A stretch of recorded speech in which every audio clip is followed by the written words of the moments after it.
Hola, ¿qué tal? Muy buenas tardes, bienvenidos, bienvenidas a un programa especial hoy día, este día lunes, ya pasadito el mediodía, ¿cierto? Hasta ahora, alrededor de las 14 horas, de este día lunes, 14 de octubre, donde vamos a conocer a dos amigos, aquí se los vamos a presentar, para entrar en detalle lo que va a ser un programa que también va a estar inserto en nuestra programación aquí como Visión TV Radio. Se trata de ampliar también la cobertura, se trata también de hablar de temas diversos, de religión, de cultura, de política, y la idea es justamente tener espacios para ello.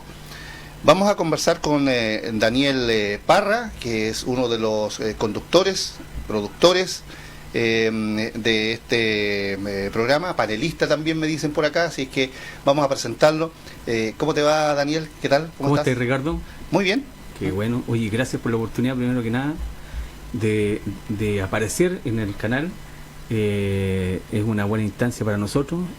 Esperemos que también los que nos vean también se sientan de alguna manera representados. Por último, de alguna manera también puedan con nosotros conversar en algún minuto, si podemos, más adelante, dar una visión distinta, digamos, de la vida, de las cosas que nosotros pensamos, creemos. Así que muy agradecido, Ricardo, por esta oportunidad. Perfecto, ahí estaba Daniel Parra, ¿cierto? Que es uno de los conductores y también nos acompaña el día de hoy. Me dijeron que diga eso, el más joven, ¿será así? Bueno, vamos a preguntar. Juan Gamboa, que también es el panelista y conductor también de este espacio, que luego vamos a entrar. ¿Qué tal, Juan? Hola, ¿qué tal? Buenas tardes. Bueno, entre Daniel y yo, sí, soy el más joven. Sin duda, lejos. Lejos el más joven, digamos. Sí, lejos el más joven. El más usado, sí. Estamos hablando de juventud, por favor, no ventilemos otros temas. Claro, Juan, ¿cómo estás? Muy bien, mira, contento de poder estar acá, de poder generar este espacio de conversación sobre un tema que a nosotros nos mueve nuestra vida de fe, nuestra vida social, nuestra vida del día a día. Entonces, feliz por eso, agradecido también. Ok, igual pues gracias a ustedes por confiar también en este medio, un medio independiente que llevamos ya 6 años acá en la comuna de Frutillar, hemos estado también incursionando en Yanquihue y también en Fresia, pero ya estamos básicamente acá en nuestro estudio aquí en Alicia Martínez número 445, en el sector Pantanosa de Frutillar, uno de los sectores más emblemáticos y antiguos también de esta comuna. Ya, para entrar en detalle y en la conversación misma, porque este espacio se trata de, para que la gente conozca de qué se va a tratar un nuevo programa que viene también a complementar la parrilla de programas que tenemos acá en Visión TV Radio, a través de nuestra señal online www.visiontv.cl también, que pueden seguirnos ahí, y a través de nuestras plataformas, a través de las redes sociales. Pequeños pasos, largo camino digo, es el programa que ustedes ya tienen una trayectoria también en este sentido. Y quisiera que ustedes nos hablen un poco cómo nace este programa, cuál es la idea también y el fondo de este tipo de este espacio. Contarte un poco, Ricardo, que nosotros pertenecemos a una comunidad, ¿ya? Una comunidad eclesial de base, y que se llama Óscar Romero Sur Austral, una comunidad de laicas y laicos, discípulos o discípulas de Jesús de Nazaret. Eso, tengamos claro que nosotros nacemos como seguidores de uno de las, te diría yo, una de las personas más importantes que ha pasado en Latinoamérica en el tema de vida parecida al Jesús de Nazaret, que es Monseñor Óscar Arnulfo Romero, que un día como hoy, 14, fue canonizado después de un largo proceso de haberlo metido a Monseñor y toda su obra debajito de la alfombra. Es decir, tuvo muchos años sin que nadie le diera la posibilidad de ser santo, que estuviera en los altares de la institución llamada Iglesia. Pero Monseñor Romero ya fue santo desde su martirio, porque él lo asesinaron un día 24 de marzo del año 80, de un balazo en el corazón de un par de balazos que le dieron en el pecho, haciendo la Eucaristía en San Salvador. Vamos a contextualizar un poquito, vamos a conversar un poquito de lo que pasaba en esos años en El Salvador. Bueno, nuestra comunidad de alguna manera asume esta espiritualidad. Es una espiritualidad que no es la corriente que se da, digamos, en las parroquias o en otros procesos. Tienen otra visión, digamos. Somos cristianos católicos. Primero, Cristo va a ser siempre nuestro pero católico, porque somos también universal. No desconocemos y somos parte integrante de esta iglesia católica, pero con otra visión más enraizada en la vida común y corriente de nosotros los pobladores, de los trabajadores. Yo soy asalariado, y hoy día 14 especialmente celebramos y conmemoramos un año de la canonización de Romero. Era un grito a voces. En Latinoamérica, en el mundo, hay un montón de movimientos de espiritualidad romeriana, por la figura que despertó Romero, una figura atrayente en el sentido de que toma una opción por la gente más pobre, por la gente realmente que no tenía ni una posibilidad, ni que no les daba nada, nadie les dio ninguna oportunidad, incluso eran robados, eran violentados, violados en aquellos años, en los años 80. Es difícil no poder sintonizar con Monseñor Romero, y lo planteo porque sintonizar con Monseñor Romero es sintonizar con el Evangelio de Jesús.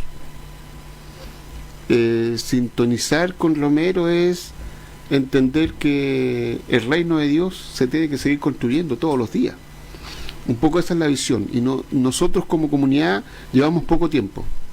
Pero el programa refleja un poco lo que ha sido nuestro caminar de fe, pequeños pasos, largo camino.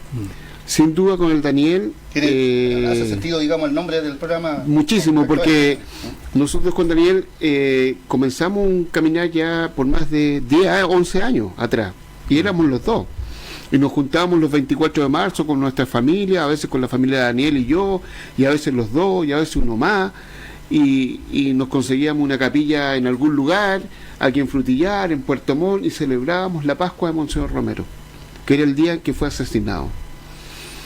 Después, 6 años más tarde, se suma un par de hermanos más, llegamos a 4, y el verano del 2018, sí, aquí en Frutillar, en el internado, hicimos nuestro primer encuentro, y llegaron 12 personas que no tenían nada que ver con la vida parroquial común y corriente que todos entendemos. Llegó la tradicional, digamos. Llegó gente de Valdivia, Puerto Montt y Frutillar y Osorno. Y un par parece que vino de Santiago, no me acuerdo. Sí. Me acuerdo que estaba en ese tiempo una compañera. Y ahí empezamos a generar un espacio: Puerto Montt, Frutillar, Valdivia. Y nos sumamos como 6. En julio de ese mismo año, el 2018, hicimos un encuentro en Valdivia, donde llegaron alrededor de 25 personas. Acuérdate que ese encuentro fue con unos hermanos de la comunidad teológica del sur de Temuco. Ya que también tienen un estilo muy parecido también al nuestro de hacer iglesia. Eso es súper importante. Este movimiento, para entenderlo un poco, no es que rompa los esquemas de la iglesia tradicional, ¿no? No lo rompe, pero sí está anclado en los hechos de los apóstoles. Está anclado en la Sagrada Escritura, en la experiencia de los discípulos que quedan huérfanos con la figura de Jesús. Claro. Se van escondiendo y comienzan a generar este proceso de vida comunitaria. En esos tiempos, en esos primeros 3 siglos prácticamente. Solo que la visión pasa de ser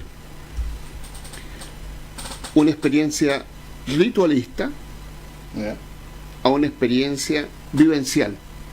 Claro, de empezar a compartir la palabra, de empezar a compartir nuestras experiencias de vida, de empezar a asumir compromisos juntos. Por eso te decía, este caminar de esta comunidad que tiene mucho tiempo, pero que en pocos años, en 2 años, ha dado muchos frutos. Y no precisamente porque esté el daño yo, sino porque creo que el Espíritu Santo ha soplado con potencia. Estaba haciendo historia ahora que hablamos de hoy día, 14 de octubre, que hace 14 meses atrás hicimos nuestra primera entrevista acá en el sur, en Puerto Montt, anunciando la canonización de Monseñor Romero. En un medio... En un medio de Puerto Montt. En el canal 5.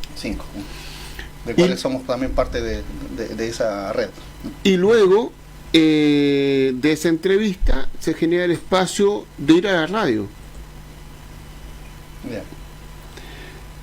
Y desde ahí en adelante, noviembre del año pasado, empezamos con el programa radial que se llama Pequeños Pasos, Largo Camino.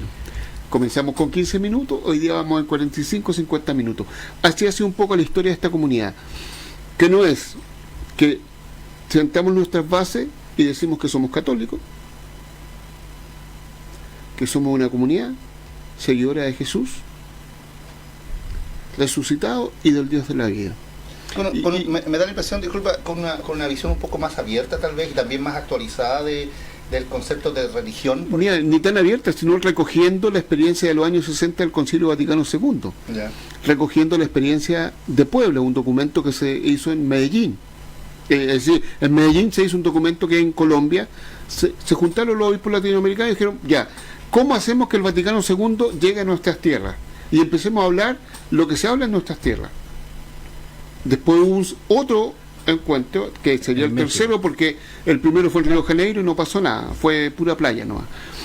Y después en Medellín ya empezamos a hablar de la catequesis, cómo transformar, cómo empezar a vivir la vida comunitariamente. Esto que el Vaticano II dice, pueblo de Dios, se empieza a tomar forma en Colombia y luego en Puebla, en México. Ya se sientan las bases y decimos, la Iglesia en América Latina tiene que tener una opción preferencial por los pobres. Es que, claro, me da la impresión, sin tener mayor conocimiento así más profundo, digamos, pero el término pueblo hoy día da a entender justamente, se relaciona automáticamente con el común de la gente, la palabra pueblo, inclusive con la pobreza. Así es. Con el más necesitado, ¿cierto? Porque se usa y a veces hasta en forma peyorativa de repente para referirse a otras personas. Entonces hoy día, y cuando vemos que hoy día el pueblo, justamente cuando se pronuncia, cuando el pueblo sale a la calle, por ejemplo, vemos el caso de ahora de Ecuador, por ejemplo, es el pueblo que se está manifestando y el que está presionando. Y así, históricamente, en este andar sobre todo de Latinoamérica, los pueblos han sido esencialmente protagónicos en cambios completamente radicales. Es decir, todos los cambios sociales vienen desde la base, nunca desde la altura, desde la oligarquía. Claro. Entonces esta experiencia de iglesia, de comunidad, es precisamente a la base, y por eso te decía que está enraizada y enraigada en la experiencia en la comunidad de los apóstoles, de los hechos de los apóstoles. Fíjate que la palabra pueblo tiene un sentido muy, muy profundo, porque no es una palabra que indique algún movimiento político o algo. Se la ha asociado muchas veces al movimiento político, pero es una palabra que aparece en primer lugar en la Biblia. Pueblo de Dios. Pueblo de Dios. Que tiene que ver con toda la conformación de los pueblos que eran de la Biblia. Hay estudios importantes de entender, digamos, quién era el pueblo. Y es verdad, se tiene que ver con la esencia misma de la formación de la palabra iglesia. La palabra iglesia significa asamblea del pueblo de Dios. No es una institución. ¿Entiendes? Claro. Entonces, eso durante muchos años sí se ha mantenido como un control de poder. Además que iglesia hoy día hay un concepto muy erróneo también, porque la iglesia se refiere a la infraestructura, por ejemplo, claro, al edificio, cosa que no sé si eso se llama templo. Se le asocia también a la iglesia, es la gente, a la jerarquía. Entonces, incluso los mismos católicos hablamos de la iglesia dice esto, cuando es la jerarquía quien lo dice. No lo dice la Asamblea del Pueblo Reunida. Claro, porque la iglesia soy yo cuando soy un feligres, o soy el que ingresa a un templo. Exacto. soy la iglesia. Exacto. Así es. Y como esta iglesia también hoy día, a partir del Papa Francisco, nos dice una iglesia que tiene que ser de salida, es decir, no basta con que me quede en el templo, sino que tengo que demostrar aquello que celebro aquí afuera. Y lo que hace Juan 23, por ejemplo, con el Concilio Vaticano II, abre esta iglesia ritualista para adentro, que va marcando algunas tendencias de cómo comportarse en la vía moralista, la abre porque ya estaba adentro de esta jerarquía, estaba la escoba. Que nos quedamos en la forma y no en el contenido. Entonces él dice, abramos las puertas de la iglesia. Ya no enjuiciemos al mundo. Nosotros somos parte de este mundo. Entonces, y ahí nace una forma distinta de ver. Por eso no es tan nuevo, te das cuenta, no es que viene ahora de un par de años atrás, sino que el documento del Vaticano II, cosa que también fue quedando relegada, porque incomodaba, porque así es. Es decir, Juan 23 es el Papa que dice, abramos las puertas de la iglesia, abramos las ventanas, dejemos que circule el aire, que se ventile esto, que se renueve. Lo eligieron primero por ser callado, por ser de bajo perfil. Porque iba a durar poco. Además. Porque era viejito y iba a durar poco. Cuando se genera el conflicto en El Salvador, con Monseñor Romero. Monseñor Romero alcanzó a estar 2 años y algo de arzobispo de San Salvador antes de ser asesinado. Y lo eligen bajo el mismo estereotipo. Por ser callado, medio conservador. Que no iba a hacer no va a hacer ruido. Va a mantener statu quo, todo. Dijeron hoy día va a pasar piola. De hecho, por eso que nosotros creemos en la fuerza del Espíritu Santo. Porque el Espíritu hace estas cosas posibles, porque en Francisco lo ha dicho más de una vez. Ahí acuérdate que hay un montón de cambios que está haciendo Francisco. Este es otro. Fíjate, tenemos Juan 23, Monseñor Romero en Latinoamérica, y tenemos el Papa Francisco ahora. Que claramente ha roto todos los esquemas de la iglesia. Te saltaste ahí a Pablo VI, que fue el que más que fue más puntual en términos sociales. Además que continuó también la obra del Concilio Vaticano II, o sea, no nos olvidemos eso de Pablo VI. Entonces, así, todos esos elementos son los que nos permiten hoy día nacer, y en enero de este año decidimos oficialmente constituirnos como comunidad eclesial de base, que no es la misma comunidad parroquial. Es un poco engorroso, pero lo vamos a tratar de hacer fácil. La comunidad eclesial de base es una comunidad, iglesia, asamblea, que se encuentra de base, que no necesariamente tiene que estar en el territorio parroquial, sino que la comunidad eclesial de base es como una vía paralela, digamos. Como objetivo tiende a que sea en la periferia. Siempre ir hacia las periferias, hacia el encuentro de lo que no está llegando. Eso era el apostolado, ¿no? Así es, así era. Por eso digo, volvemos al tema de las comunidades primitivas, del 8 de los apóstoles, y eclesial de base. Es decir, porque en esa experiencia celebramos la vida, lo que ello significa. Las penas, las dolencias, la alegría, la esperanza, iluminadas siempre por la palabra de Dios. Palabra de Dios que también ilumina esto, tú lo decías recién. Estamos viviendo un conflicto muy potente en Ecuador, pero también que para nosotros los chilenos tenemos que mirarlo con mucho cuidado, con mucha atención, porque deberíamos aprender mucho. Nosotros nos tragamos entero el proyecto neoliberal como país, pero hay otros países que no se lo han tragado entero, y Ecuador no se lo tragó. El Fondo Monetario Internacional, donde están las grandes empresas, las grandes multinacionales dueñas de ahí, le dice a Ecuador, te prestamos plata, pero estas son las condiciones. No tienes que subvencionar el combustible. Por lo tanto, te lo subo el 25%. ¿Qué hizo el pueblo ecuatoriano? ¿Se quedó tranquilo? No. Y los indígenas empezaron a bajar del sur, y son los indígenas los que hoy día Lenín Moreno lo tienen escondido en Guayaquil. Fíjate, en el año 80, ¿te acuerdas de la crisis del año 80? Lo mismo hizo el FMI aquí en Chile. Vivimos esa crisis enorme del año 80, exactamente lo mismo. Pero ¿qué es lo que teníamos? Teníamos las pistolas en la cabeza, ¿te acuerdas? Igual se levantó la gente valiente a defender lo que era justo. La historia del pueblo de Dios, fíjate que tiene mucho de injusticia. Precisamente este pueblo de Dios se arranca de estas ciudades-estados que llamamos Babilonia, Egipto.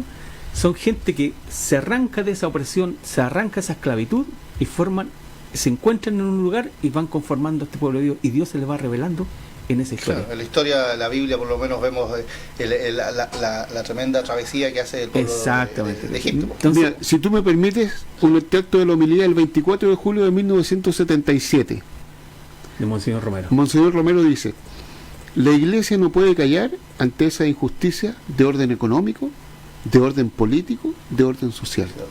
Si callara la Iglesia, sería cómplice. Sí. Es un mensaje que incomoda, no es algo que no basta con rezar el rosario, es importante, sí. Es bueno rezar el Padre Nuestro. ¿Es bueno hacer oración? Por supuesto que sí. Si toda la historia de la Iglesia está construida en base a la oración y al trabajo, a la oración y la acción, a la fe y la práctica, entonces no se entiende nuestra vida ora y trabaja de manera distinta, y eso es lo que a nosotros nos ha motivado, nos ha permitido construir esta comunidad, que hoy día somos alrededor de unos 15.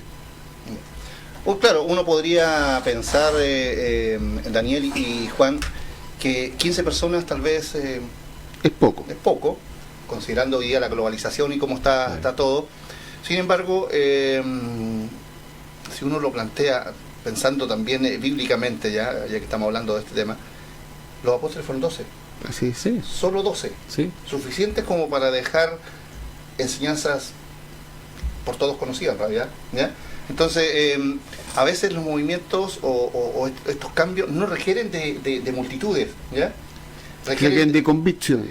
Claro, requieren justamente de convicciones y de personas que en cierta medida lideran o entregan un mensaje hacia el resto de la comunidad, que de repente hoy día, con tanta información que nos bombardean por todos lados, hay una especie de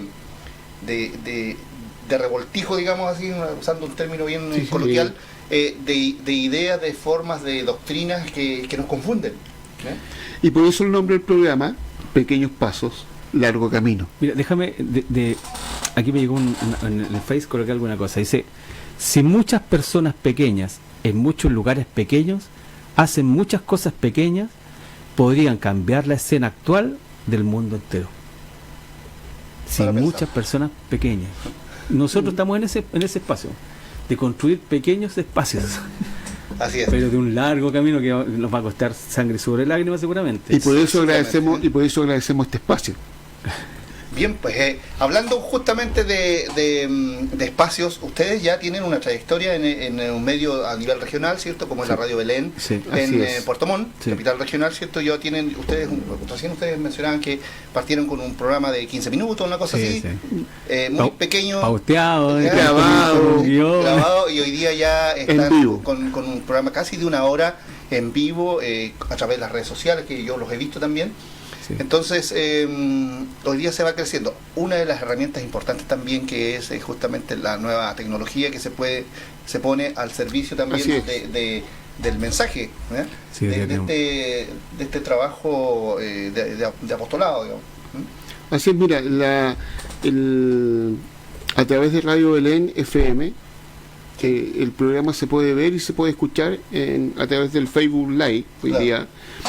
Y también a través de su página web, que es radionuevabelen.cl. Son todos los domingos a las 11 de la mañana, 2 domingos al mes, lo hacemos el Daniel y yo. El cuarto domingo del mes generalmente tiende a ser un programa más ecuménico, porque lo hacemos con un pastor luterano de Osorno.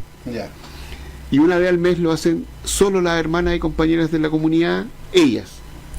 El programa femenino y abordan desde lo femenino la temática que también vamos conversando siempre en la comunidad. Ya, perfecto. Yo vi unos programas hace poquito también donde se referían por ejemplo, a Brasil, por ejemplo, con el tema de la selva, la Amazonía, igual ustedes entregan un poco de información también de estas grandes cosas que están ocurriendo hoy día. Hoy día en Roma se está realizando el Sínodo de la Amazonía. Y como en todos lados hay gente que es un poco como Pedro y Pablo. Pedro era más reservado, era más conservador. Pablo era más... iba al frente nomás, porque le importaba poco el tema. Y en la iglesia también se da esa situación. Y muchos hoy día están mirando con mucho temor lo que está sucediendo con este sínodo de la Amazonía. ¿Y por qué sínodo de la Amazonía y no de toda América Latina? Porque se ha convocado a todos los países y a todas las comunidades y a todos los pueblos que están en torno al río Amazonas. Y hay cosas muy interesantes que se están empezando a discutir, y ese es el temor, porque una de las propuestas es, por ejemplo, que se ordenen diaconisas. Es decir, que las mujeres asuman un rol protagónico, porque lo han hecho, pero se han invisibilizado y las dejan, hasta ahí no más llega. No suban más porque eso es nuestro. El machismo. Claro, la Iglesia Católica se ha caracterizado justamente por ese concepto machista históricamente. Pues, histórico, hoy día, o sea, que ocurran, por ejemplo, cambios como eso. Se habla de la mafia homosexual dentro del Vaticano. Hay un estudio, hay un libro.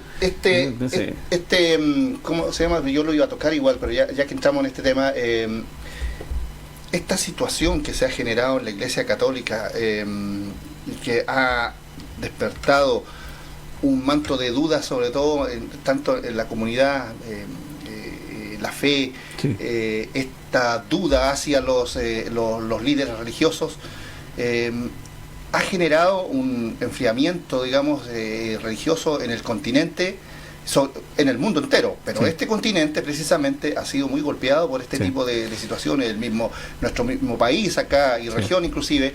Y sobre todo en Chile nos pegó muy fuerte porque nosotros nos creíamos con la autoridad moral para determinar aquello que era bueno y malo. ¿Te das cuenta? Ese es el punto, porque se pisaron la cola de una manera en donde estas personas eran intocables, personas intachables, ¿ya? Y hoy día nos hemos dado cuenta que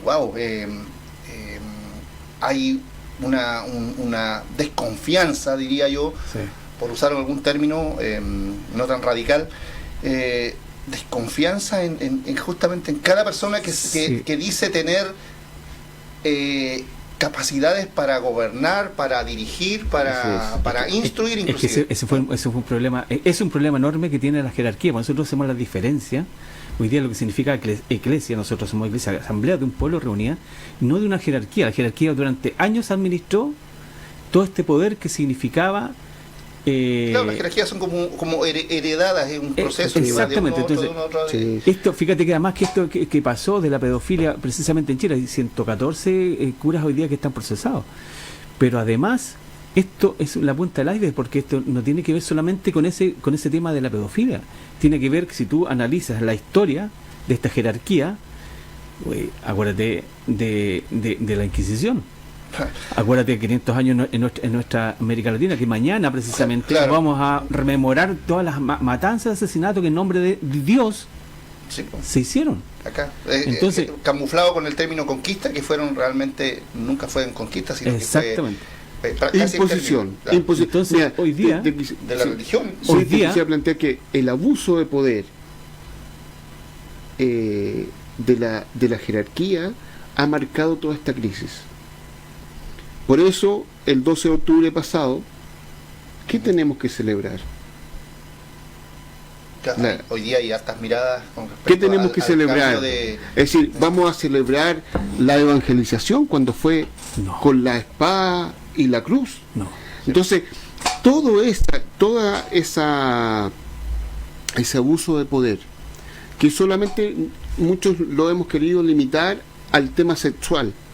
Pero no es solo eso. Hay un abuso de poder social, hay un abuso de poder económico, hay un abuso de poder político. No olvidar que hace 12 años atrás, gracias a 3 personas y gracias a los medios de comunicación, un informe especial de TVN, donde los que hacen la denuncia de uno de los más prestigiosos sacerdotes de Santiago y tal vez del país, casi puesto en un altar como santo, Caradima. ¿Y qué hizo la élite de este país? No dijeron senadores, diputados, empresarios. Todavía pongo las manos al fuego por él. Incapaz. Pagaron abogados.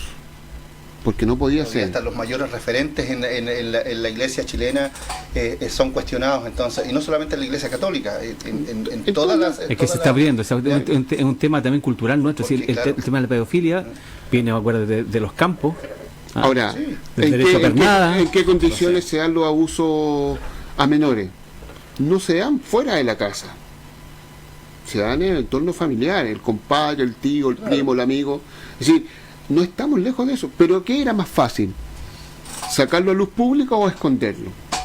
Por supuesto. Hoy día, qué bueno que hoy día, por ejemplo, se está conociendo esto y estamos sacándonos la venda, Sí. ¿cierto? Me Porque parece por generaciones, por décadas y generaciones hemos estado por siglos, y por siglos, claro, viviendo en este tipo de situación. Y hoy día, gracias a los medios también, que pueden mostrar esta realidad que para algunos es chocante, para otros es dolorosa. Y hoy día tenemos la posibilidad también de aportar con con nuestra opinión, ¿ya? Sí, sí. Hoy día, afortunadamente, en este país tenemos todavía libre expresión, libertad de expresión, por lo tanto podemos decir lo que pensamos, obviamente con ciertos cánones que nos rigen, ¿cierto? Y podemos decir, yo no estoy de acuerdo con esto, Sí. ¿ya? Y afortunadamente hay gente que ha liderado situaciones donde dicen, no, alto, esto está mal, ¿ya? Y hoy día las redes sociales juegan un rol importantísimo en este trabajo. Fíjate, Mira, ¿Sí? solo decirte, es un hecho doloroso en lo personal, me duele mucho lo que vivo, pero eso no cuestiona en nada mi fe en el Dios de la vida y mi compromiso por querer construir comunidad. Por eso que hay que entender bien el tema y separar las cosas también. Exacto, por eso nosotros hablamos de jerarquía y no hablamos de iglesia cuando nos referimos al curita o al obispo, no, hablamos de esa jerarquía.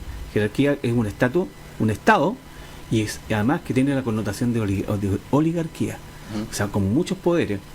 Cuando tú hablaste algo sobre el tema, y es sumamente relevante, la Amazonía, hoy día vivimos un tema que tiene que ver con la ecología, tiene que ver cómo queremos cuidar la casa común. Y hoy día todos los proyectos, por ejemplo, mineros que nos hemos referido nosotros en los programas, precisamente lo que hacen es asesinar de alguna manera. Es todo lo contrario. Es todo lo Todo lo contrario. contrario. O sea, no puede ser. En un programa de televisión que hubo hace poquito estaba Mundaca, El Rodrigo Mundaca, Mundaca, de Modatina, hablando con uno de los empresarios más grandes de Espalta, y él le decía, ¿sabe cuánto vale el centímetro cúbico del agua? Como 12 millones de pesos. El Estado tiene que gastar 66 millones de pesos para agua domiciliaria. Si el agua en Chile, ¿cómo va a ser? Si el agua en Chile es gratuita. Tenemos una creación que nos fue dada, regalada. Entonces, es tan difícil de entender este tema, señores aquí presentes y también los que están viendo y escuchando. Este concepto hoy día de un movimiento que sea, bueno, hablamos de Greta, por ejemplo, que ha alzado la voz, que muchos la han criticado también, pero ¿y si no hubiese sido Greta la que alza la voz? Sí.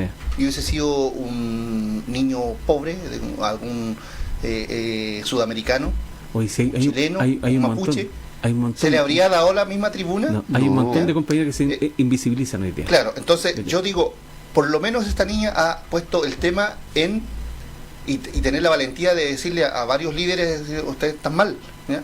Ahora, eso tiene varias lecturas, ¿ya? Muchos dicen que esto está guiado, está pauteado, qué sé yo, en fin.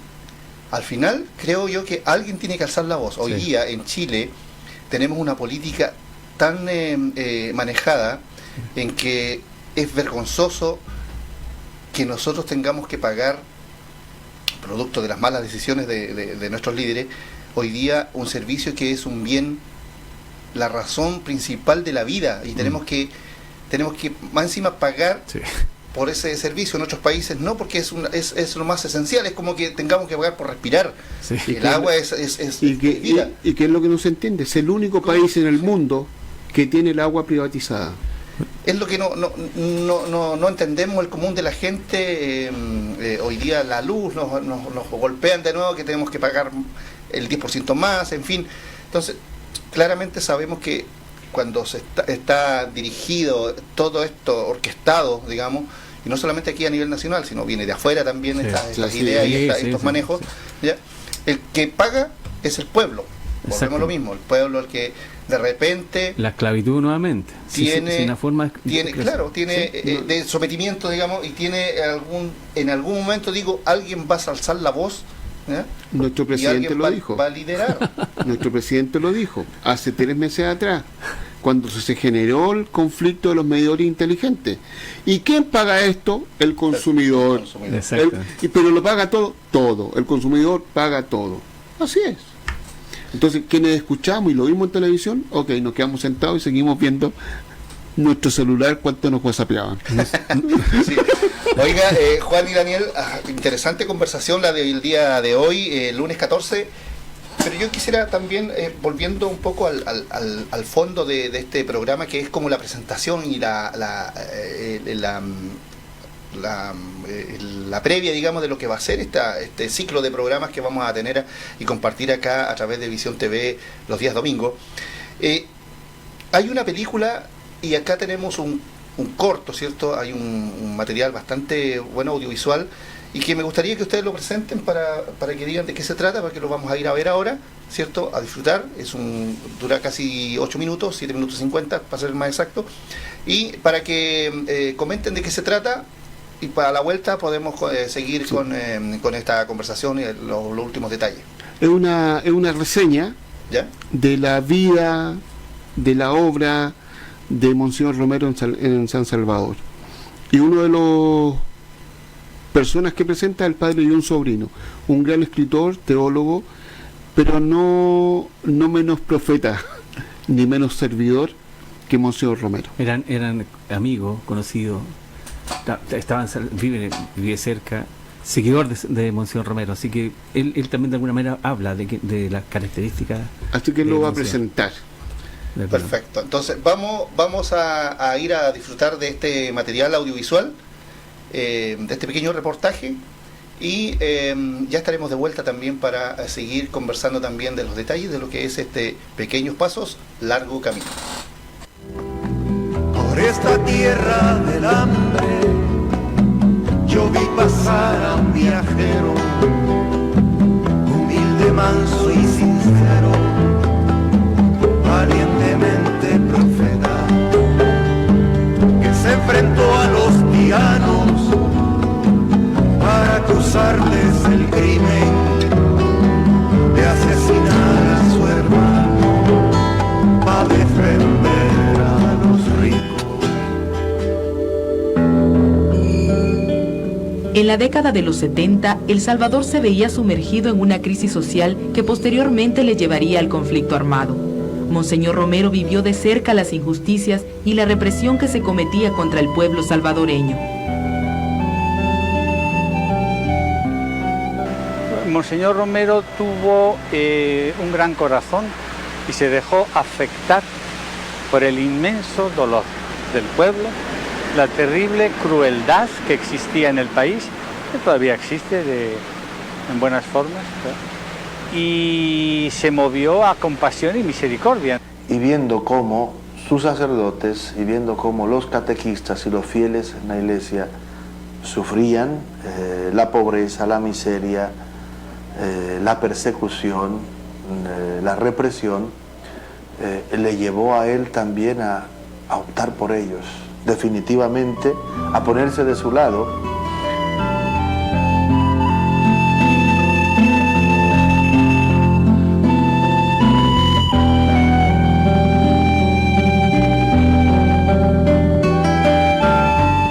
Era necesario que la iglesia se hiciera presente en el sufrimiento. Y esta es una experiencia que la iglesia del Salvador nunca había tenido.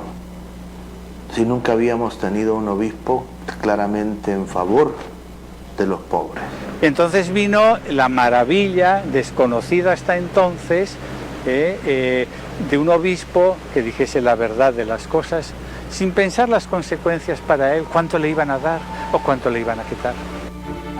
Las homilías de Monseñor Romero denunciaban los atropellos que se cometían contra el pueblo, sobre todo contra los más pobres e indefensos. Abogaba porque en el país se respetaran los derechos humanos. Esto le llevó a ser señalado como un sacerdote involucrado en política. Pienso a Monseñor Romero no se le puede ver desde el punto de vista ideológico. quienes se sienten tocados por él en ese sentido son aquellos que lo siguen viendo desde el punto de vista ideológico. Es decir, ahora, otra cosa es que haya posiciones políticas, ideológicas, posiciones de pensamiento que concuerdan con el pensamiento de Monseñor Romero, esa es otra cosa. Pero, por ejemplo, mire, las injusticias no se las inventó Romero, los pobres no se los inventó Romero, la represión no se la inventó Monseñor Romero. Pues lo que predico siempre, ¿verdad? Que esta es la evidencia de lo que estoy diciendo, la injusticia social. El interés de Monseñor Romero por decir la verdad de lo que ocurría en el país, por ser la voz de aquellos que sufrían en carne propia la pobreza, la marginación, la represión, provocó la furia de aquellos que no aceptaban un cambio en la realidad del país. Dios va conmigo y si algo me sucede, pues estoy dispuesto a todo. Conserven la calma y despacio, que entren a catedral. La vida de Monseñor Romero, junto a su gente, junto a los pobres, por un lado fue de gran sufrimiento, y por eso lo mataron al final, y por otro lado fue de gran gozo y alegría, ¿verdad? La alegría que viene de saberse amado, no por el poder, no por los millones, sino por los pobres de este mundo. Su entrega con las grandes mayorías, su vocación dedicada a iluminar desde el Evangelio la dura realidad que vivía el país, tuvo sus frutos en el pueblo salvadoreño y que ahora da sus frutos en la Iglesia, que ha iniciado un proceso de canonización. Al César lo que es del César. Si el pueblo dice que es un santo va a ser. Que fue bueno con la gente pobre, que le ayudó bastante al pueblo salvadoreño, al que más lo necesitó. La santidad ante Dios es más amplia que la santidad ante la Iglesia, porque ante la Iglesia la santidad se limita, se circunscribe a aquellos que tienen un decreto de santidad hecho después de un proceso de canonización. Esto lo estamos haciendo para Monseñor Romero. No es fácil, hay bastantes dificultades, pero se está haciendo.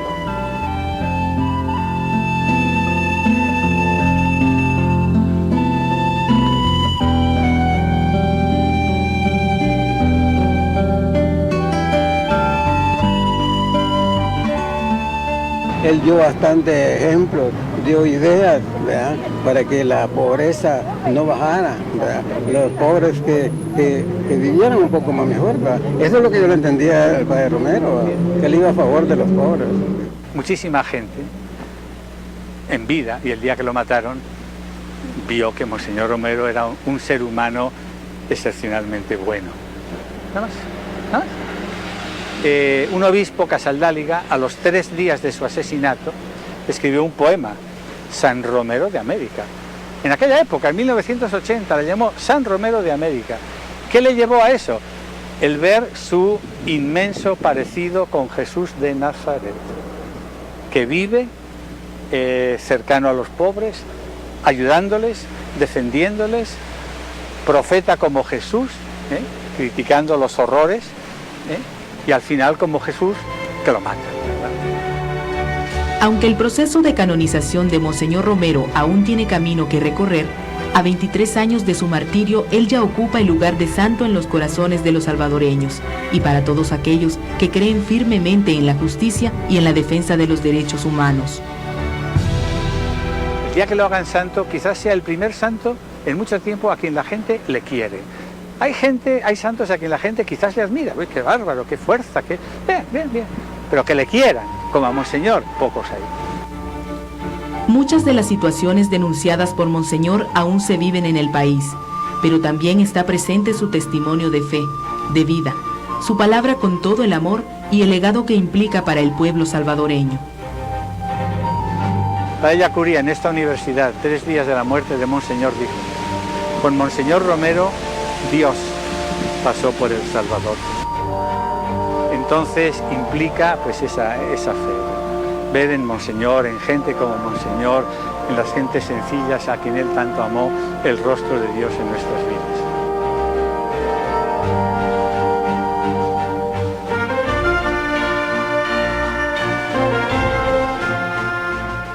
Bien, de regreso con este interesante material también audiovisual, buenísimo, y lo más importante, este mensaje, y para conocer un poquito más de la vida de Monseñor Romero, este material audiovisual que seguramente lo podremos repetir también. Hay una película también que vamos a tratar de exhibirla también aquí. Se llama Romero. La película. Se llama Romero, justamente. Sí. Una película muy potente también, muy bien hecha también, y que vamos a también ver la posibilidad de tenerla también aquí en nuestra parrilla. Para retomar, digamos, la conversación y tras este video, claro, la comunidad que ustedes tienen hoy día trata de justamente resaltar los valores, digamos, de Monseñor Romero y tratar de aplicarlos, y por ello ustedes usan hoy día también esta plataforma, esta especie de misión a través de los medios de comunicación, tanto en Puerto Montt como también hoy día ya aquí en Frutillar. Sí. Mira, esto de vivir la vida de cristianos católicos o católicos, como tú quieras llamarlo, en comunidad es lo mejor que nos dejó Jesús de Nazaret. Él siempre se fijó precisamente en los más pobres, en la lacra de la sociedad de aquellos años, pero siempre quiso, por ser hijo de Dios, podía haber seguido solo, pero él dijo no, con 12. Y con 12 partió, anduvo caminando durante 3 años, que duró su vida pastoral, por varios lados, y acompañando 12 personas, decisiones, preguntas, consultas, ellos fueron aprendiendo del maestro. Y todo esto nosotros de alguna manera también nos sentimos llamados por eso, por vivir en comunidad. A veces en nuestras parroquias pasa que nos juntamos solamente para un sacramento, para hacer una misa que parece realmente importante, pero hace rato que nos hemos olvidado qué pasa alrededor nuestro, qué pasa aquí con la iglesia local, qué pasa en nuestra comunidad de Frutillar, qué pasa con el vecino, qué pasa con nuestros hermanos que están a veces tirados, sin comer. Sí, pues el abandono, la pobreza. El abandono, la pobreza. ¿Cuánto nosotros somos capaces de no solo de ayudar, que no se trata de ayudar, sino que se trata de cuando tú tienes la posibilidad de estar en un lugar, por ejemplo, de privilegio, entre comillas, como siendo concejal o tengas algún cargo, sepa realmente cuáles son las necesidades de las personas y tratar de que la vida de alguna manera se les cambie en cuanto a poder hacer cosas que a ellos les ayuden a vivir. Hay un montón de cosas que deberíamos nosotros juntarnos, no solamente para celebrar una fe. Hay cosas que hemos olvidado también, que se llama el colectivismo. La iglesia tiene un rol fundamental también en lo social, y eso viene en la Biblia. Precisamente Jesús, cuando estuvo en la tierra, hizo una labor social enorme. Exacto. Estuvo justamente, como tú decías, con los más odiados, con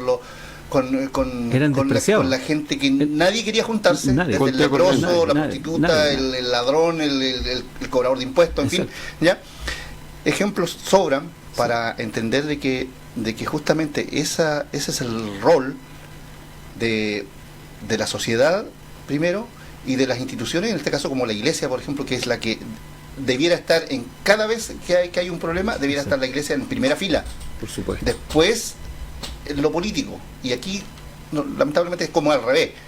La iglesia poco interviene, y digo la iglesia en general, no solamente la católica, poco y nada interviene en situaciones complejas como cuando hay catástrofes, en fin, ese tipo de cosas, o no necesariamente esperar que ocurran ese tipo de cosas.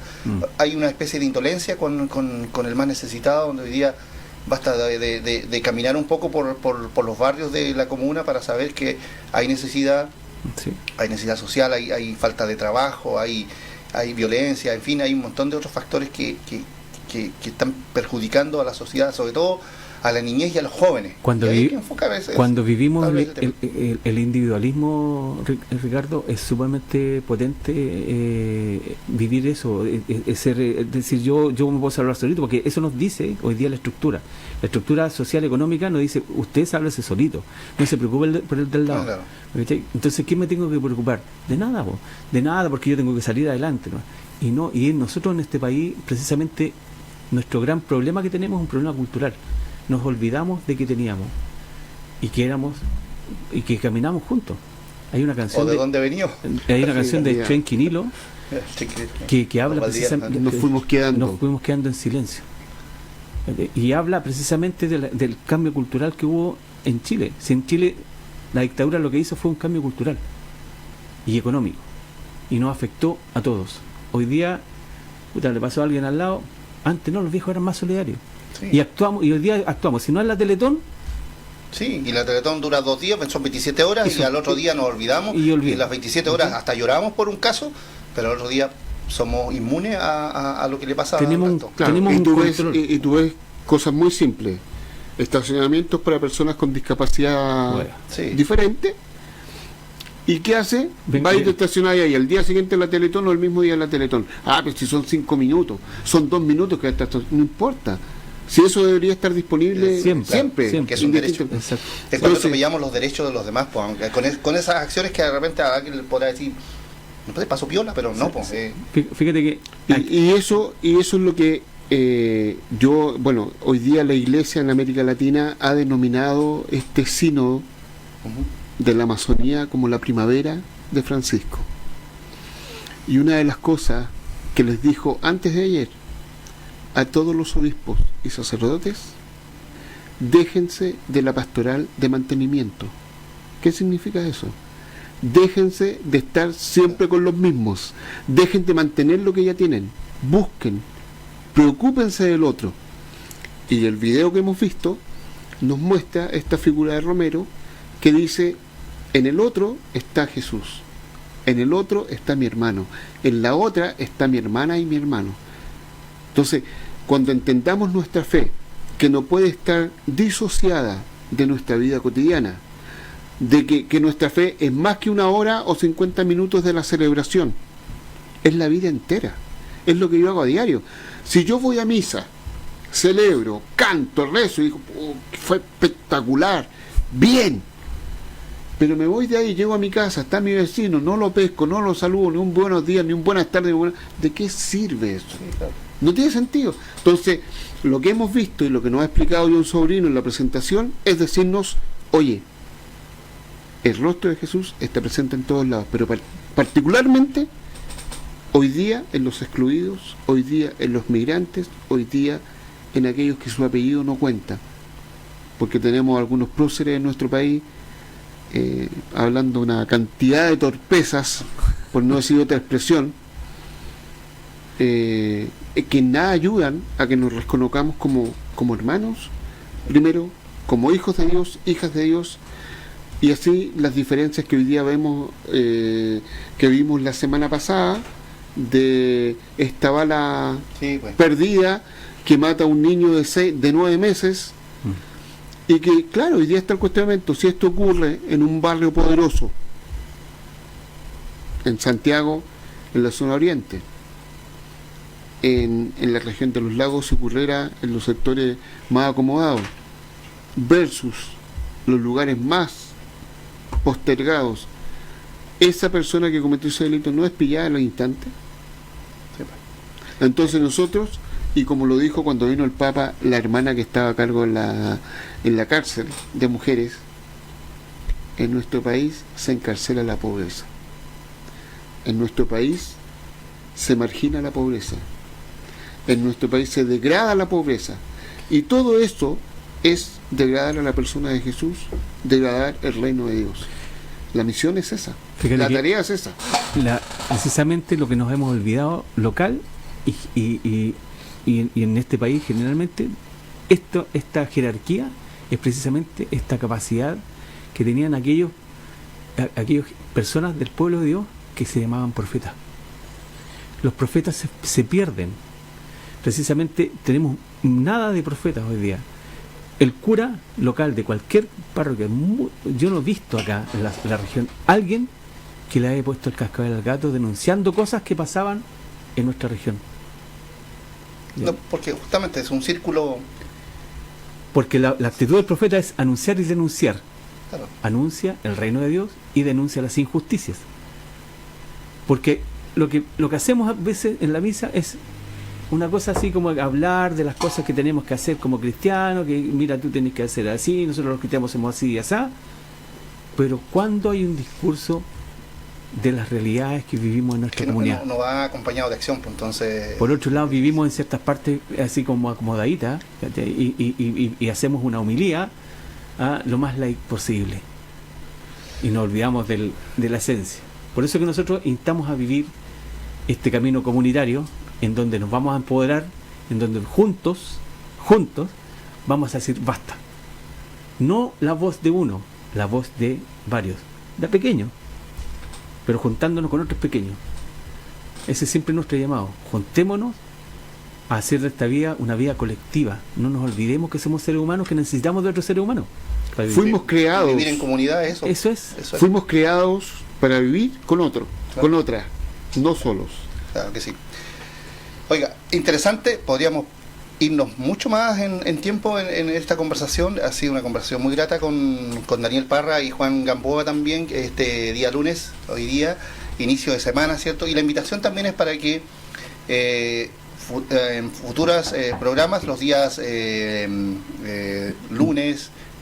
fines de semana, los domingos, vamos a tener un espacio un poco más que está producido en la radio Belén, ¿cierto? Pero que se va a retransmitir acá en Visión TV Radio, así que la invitación es para ustedes. También ustedes tienen redes sociales y aprovechamos a saludar también a un compañero que está por acá también, pues, sí. Que es nuestro encargado del área de comunicaciones, sí. Armando. Es nuestro más joven de los integrantes. El más joven. Es de la juventud es el semillero. Es el semillero de Monseñor Romero. Encargado de todas las redes sociales, encargado de tecnología y ¿qué otra cosa? El cargo que tenía, ya ni me acuerdo. Relacionado público. Ya. Las tiene todas. Ya. Bueno, entonces ahí va, seguramente más a futuro vamos a ir también compartiendo también las redes sociales, ¿cierto? Donde la gente puede opinar, puede consultar, puede sumarse también a esta comunidad. En fin, así que va a quedar la invitación ahí para que también nos podamos empapar de este mensaje también que viene, ¿cierto? Con el sentido también, vimos este video de la vida de Monseñor Romero, un mártir también, ¿cierto? Del pueblo cristiano y un mártir contemporáneo. Sí. Si tú me permites, sí. Homilía del 19 de noviembre de 1978. Que ya no hablemos de mi salvación, mi religión, sino que vivamos como Dios quiere, que la vivamos en pueblo. El mensaje, ¿cierto? Con lo que decíamos recién, el pueblo, justamente. Así que invitamos para que nos vean el domingo. Ya. El 20 vamos a aparecer con nuestro primer programa. La hora, no me acuerdo bien la hora que íbamos a aparecer. Pero vamos a aparecer el 20. Vamos a aparecer en algún minuto. Sí, acá, así que bien, pues igual saludo a ustedes y gracias también por estar con nosotros acá en Visión TV. Y bueno, las puertas abiertas siempre a todas las ideas acá en este canal, que es un canal independiente, que llevamos, como decía yo al principio, 6 años.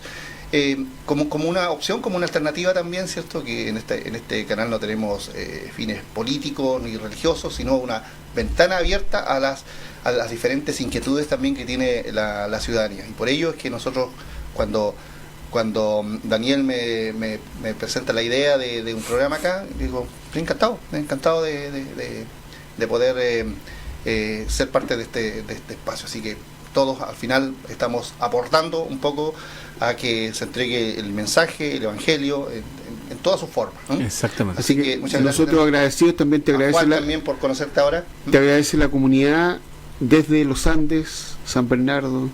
Saludos a todos, pues. Osorno, mira bien. Frutillar, Puerto Varas, Puerto Montt, Coyhaique, Chonchi. Así es. Estimados, que tengan un buen retorno a sus hogares. Gracias por compartir este programa especial hoy día para darle el vamos a este espacio que se llama Pequeños Pasos, Largo Camino. Así es que muchas gracias. Bienvenidos a Visión TV Que les vaya muy Muchas gracias, muy Ricardo. bien. Muchas gracias por el espacio. A ustedes. Nosotros seguimos con nuestra programación normal aquí en Visión TV Radio.